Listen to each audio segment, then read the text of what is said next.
जय हिंद दोस्तों, नमस्कार। स्वागत है आप सभी का आपके अपने YouTube चैनल पर। दोस्तों, आज की इस वीडियो में बताने वाला हूं कि बोर्ड एग्ज़ाम में, यानी जो बोर्ड एग्ज़ाम में फिजिक्स का मॉडल पेपर बनता है, उसमें कौन सा ऐसा क्वेश्चन है जो बार बार पूछा जाता है। क्योंकि एग्जामिनर एक पैटर्न देखकर बनाता है, यानी वो अच्छे क्वेश्चन को, जो अच्छा क्वेश्चन रहता है उसको बार बार हर एक एग्ज़ाम में, हर एक मॉडल पेपर में इंक्लूड करता है, यानी उसको बार बार देता है।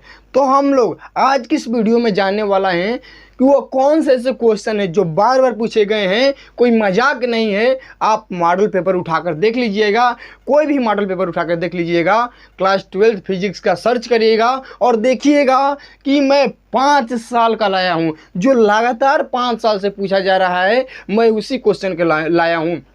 देखिए, यदि आप इन क्वेश्चन को कर लेते हैं तो मानिए आप बहुत कुछ हल कर लिए। यदि आप इनको नहीं हल कर पाए ना, तो आप सोचिएगा कि इनको पढ़ना चाहिए।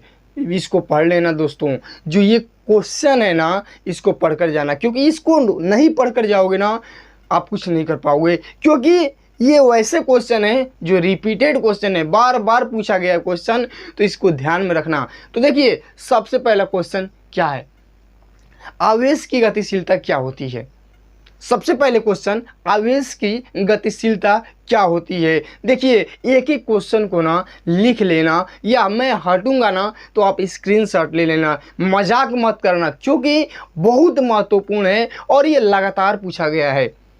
ऐसा हो नहीं सकता कि आप 2024 बोर्ड एग्जाम में बैठोगे और इसमें से क्वेश्चन नज़र ना आए तो आप कमेंट में आकर मुझे गाली भी दे देना, क्योंकि ये ऐसा है ना कि हमेशा पूछा जाएगा और हर मॉडल पेपर में पूछा जाएगा। तो देखिए, सबसे पहला, आवेश की गतिशीलता क्या होती है। दूसरा क्वेश्चन है, एम्पियर का परिपथीय नियम लिखिए। एम्पियर का परिपथीय नियम लिखिए। इसके बाद आता है लारेंज बल क्या होता है। लारेंज कहिए या लारेंज बल कहिए, लारेंज बल क्या होता है। उसके बाद इलेक्ट्रॉन वोल्टता क्या होती है। इलेक्ट्रॉन वोल्ट की परिभाषा दीजिए, या कहेगा कि इलेक्ट्रॉन वोल्टता क्या होती है। उसके बाद रेखीय आवेश घनत्व क्या होता है। रेखीय आवेश घनत्व क्या होता है, इसकी परिभाषा बताइए, इसको बताइए। देखिए, एक काम करिएगा, या तो आप कॉपी पर लिख लीजिएगा। यदि मेरे साथ साथ कॉपी पर लिखेंगे तो आप एक जिम्मेदार की तरह लिखेंगे। यदि ना हो तो आप एक सीरीज लाइए या अपना किताब लाइए और इस पर ट्रिक लगाते रहिए, क्योंकि यह बहुत ही महत्वपूर्ण है। और महत्वपूर्ण क्वेश्चन को सिर्फ 30 क्वेश्चन है। इन 30 क्वेश्चन को यदि करने से 70% आपका क्लियर हो जाता है, तो इसमें दिक्कत क्या है। मैं तो कहता हूँ आपको करना चाहिए। यदि पढ़ चुके हैं तो इसको हल करिए। यदि हल कर ले रहे हैं तो मानिए कि आप मेरा 70% क्लियर है, नहीं तो मुझे पढ़ने की ज़रूरत है। यदि इसको हल नहीं कर पा रहे हैं तो मानिएगा कि मुझे अभी पढ़ने की ज़रूरत है। तो देखिए, इलेक्ट्रॉन वोल्टता क्या होती है, रेखीय आवेश घनत्व की परिभाषा बताइए। इसके बाद आता है पृष्ठ आवेश, आवेश का पृष्ठ घनत्व बताइए। इसके बाद आता है विभव प्रवणता। देखिए, जो शब्द है ना, जैसे विभव प्रवणता से संबंधित जितने भी क्वेश्चन हैं या उससे रिलेटेड जितने भी चीज़ है, सबको पढ़ना है। मैं आपको टॉपिक बता रहा हूँ, ये हेडिंग नहीं है कि सिर्फ आपको विभव प्रवणता पढ़ना है, नहीं। ये विभव प्रवणता से जितने भी रिलेटेड हेडिंग है, ये क्या है, एक टॉपिक है। इससे संबंधित जितने भी चीज़ें सबको पढ़ना है, क्योंकि क्वेश्चन आएगा। अब देखिए, अगला है विद्युत फ्लक्स। विद्युत फ्लक्स से संबंधित, विद्युत फ्लक्स क्या होती है, इसका जैसे कि इसका डेरिवेशन भी आता है। तो देखिए, इस विद्युत चुंबकीय फ्लक्स का और किसी के साथ संबंध होता है, वह सब कुछ आपको पढ़ना है। देखिए, विद्युत फ्लक्स क्या होता है। इसके बाद धारा घनत्व क्या होता है, इसको पढ़ना है। और समविभव पृष्ठ क्या होता है, इसको पढ़ना है। यानी समविभव पृष्ठ से रिलेटेड जितने भी पॉइंट है, सब आपको पढ़ना है, सब कुछ पढ़कर जाना है। अब देखिए, वैद्युत फ्लक्स तथा वैद्युत क्षेत्र में संबंध ज्ञात कीजिए, ये भी क्वेश्चन आता है। अब देखिए, समांतर प्लेट संधारित्र क्या होते हैं, बहुत महत्वपूर्ण है। इसके बाद प्रेरकत्व को तो भाई छोड़ना नहीं है, ये पूछेगा हमेशा पूछेगा, इसको तो छोड़ना ही नहीं है। देखिए प्रेरकत्व या स्वप्रेरकत्व, ये दोनों पढ़ना है आपको, क्योंकि दोनों पूछेगा हमेशा पूछेगा। अब देखिए वैद्युत द्विध्रुव बहुत बहुत महत्वपूर्ण, ऐसा न हो कि आपके एग्जाम में वैद्युत द्विध्रुव का नाम ना आए, प्रेरकत्व का नाम ना आए और समविभव पृष्ठ का नाम ना आए। आएगा, अवश्य आएगा। हर ये जितना देख रहे हो ना भाई, नाम तो आना ही है, एकदम फिक्स कर लो कि नाम आएगा ही आएगा। अब देखिए इसके बाद ट्रांसफार्मर की कार्यविधि को लिखिए कि ट्रांसफार्मर कैसे कार्य करता है। इसके बाद आता है कि ट्रांसफार्मर की संरचना को बताइए, तो आपको ये लिखना है। अब चलते हैं अगले की तरफ। अगला है आइंस्टीन का प्रकाश वैद्युत प्रभाव। इसको हाथ जोड़ लीजिएगा, क्योंकि ये पूछेगा तो पूछेगा, एकदम पूछेगा। देखिए आइंस्टीन का प्रकाश विद्युत समीकरण पहले आता है, समीकरण आता है। अब देखिए इससे देखिए क्वेश्चन आएगा, तो वो कितने टाइप से क्वेश्चन पूछेगा। पहला कहेगा कि आइंस्टीन का प्रकाश विद्युत समीकरण को बताइए, और नहीं तो प्रकाश वैद्युत प्रभाव के नियम को लिखिए, नहीं तो कहेगा प्रकाश वैद्युत प्रभाव क्या होती है व्याख्या करिए। अब देखिए अगला है विद्युत चुंबकीय प्रेरण। विद्युत चुंबकीय प्रेरण क्या होता है, फैराडे के नियम लिखिए।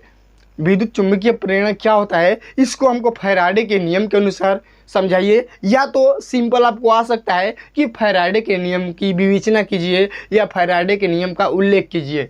तो ये हो गया। अब देखिए बायो सेवर्ट नियम, ये बहुत महत्वपूर्ण है, आएगा तो आएगा। देखिए बायो सेवर्ट नियम क्या होता है। अब देखिए सौर सेल क्या होता है, ये 5-5 नंबर में है भाई साहब, ये सब इसको हल्के में मत लेना। 5-5 नंबर और 3-3 नंबर में है, हल्के में कहीं मत लेना। जैसे आप लोग सोचते हो कि नहीं सब वीडियो बनाते हैं ऐसे ही, नहीं, ये महत्वपूर्ण है, हकीकत है।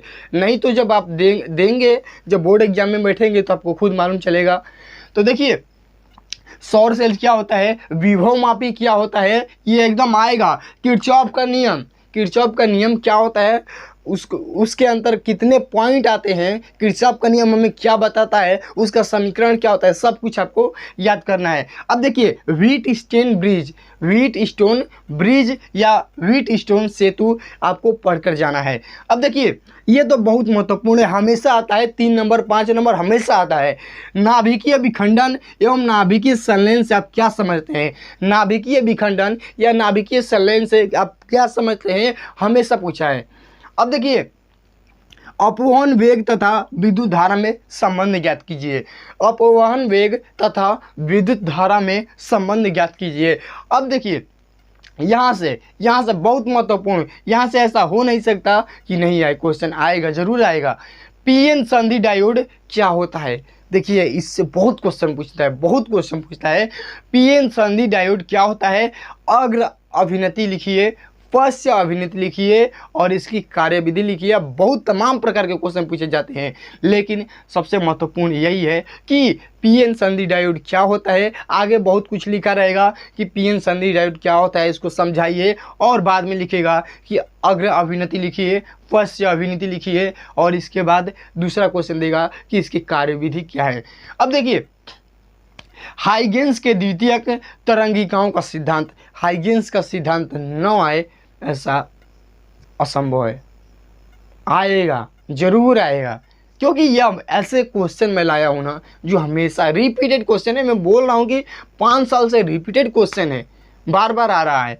अब देखिए हाइगेंस के द्वितीयक तरंगिकाओं का सिद्धांत लिखिए। अब देखिए कैसे पूछेगा क्वेश्चन, हाइगेंस के द्वितीयक तरंगिकाओं का सिद्धांत के अनुसार अपवर्तन की व्याख्या करिए, या तो कह सकता है परावर्तन की व्याख्या करिए, यही सिर्फ क्वेश्चन आता है। अब देखिए अब कहता है लास्ट है, वृत्ताकार धारावाही कुंडल के केंद्र पर चुंबकीय क्षेत्र का सूत्र का निगमन करिए। क्या कह रहा है, वृत्ताकार धारावाही कुंडली के केंद्र पर चुंबकीय क्षेत्र के सूत्र का निगमन करिए। तो ये रहा है आपका 30 टॉपिक जो आपको एकदम याद करके जाना है भाई साहब। मैं जब मेहनत किया हूँ, मैं 5 साल से ढूंढा हूँ कि कौन कौन से ऐसे टॉपिक है जो पूछा जाता है, बार बार पूछा जाता है। तो जो मैं इतना मेहनत किया हूँ तो आप भी मेहनत करिए। अभी अक्टूबर का महीना चल रहा है, अक्टूबर का महीना चल रहा है, आपके पास समय है, आप इन चीज़ को कर सकते हो। मेरे मन में आइडिया आया, मैंने वीडियो को बनाया और आपका कर्तव्य है कि आप सभी इन टॉपिक्स को पढ़ लो, जितना जल्दी हो उतना जल्दी पढ़ लो। तो वीडियो कैसा लगा कमेंट में अवश्य बताइएगा, और यदि चैनल पर नए हैं तो चैनल को सब्सक्राइब करिए, क्योंकि बोर्ड से रिलेटेड जब तक बोर्ड ख़त्म नहीं होगा तब तक मैं आपको हर एक प्रकार से सुविधा दूंगा। जो मुझसे होगा मैं वो हर एक प्रकार की सुविधा दूंगा। कैसे पढ़ें, कैसे तैयारी करें, क्या टाइम टेबल बनाएं, हर एक चीज़ को बनाऊंगा। हाँ, यदि चाहते हैं कि रोज़ मॉडल पेपर हमको मिले तो हमारे साथ जुड़ जाइए, हमारे चैनल को सब्सक्राइब करिए। रोज़ आपको मॉडल पेपर मिलेगा, 2, 4, 5 रोज़ मॉडल पेपर आपको दूंगा। तो वीडियो देखने के लिए बहुत बहुत धन्यवाद। फिर मिलेंगे अगले नेक्स्ट वीडियो के साथ।